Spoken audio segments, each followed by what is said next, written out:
तर hey guys welcome to my channel. तर आज आपण जात होतो दत्त मंदिरात. तर फायनली आपण येऊन पोचलो दत्त मंदिरात. तर निसर्गाच्या सानिध्यात वसलेले एक दत्त मंदिर माणगाव येथे. तर ते आपण आज एक्सप्लोअर केलं आहे. तर तुम्ही बघू शकता सभामंडप वगैरे कशा प्रकारे आहेत व डिझाईन वगैरे खूप छान आहे. तर तुम्हाला जायचं असेल तर तुम्ही शक्यतो गुरुवारचे जाऊ शकता.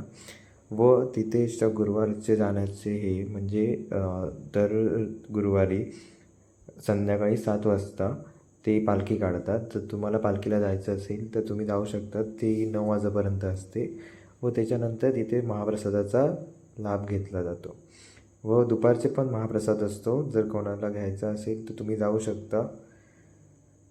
तो सभामंडप वगैरे खूप छानपैकी केलेला आहे व बांधकाम पण खूप छान केलेलं आहे. ह्याच्या पाठीमागे पण एक रिअल स्टोरी आहे. जर तुम्हाला हवी असेल तर कमेंटमध्ये नक्की सांगा. मी ती हिची पण कथा तुम्हाला सांगेन.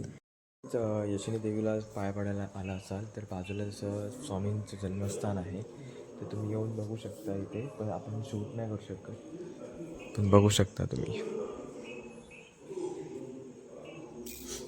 हा असा एरिया आहे चांगला आणि हे बाजूलाच यशिनी देवीचं मंदिर आहे.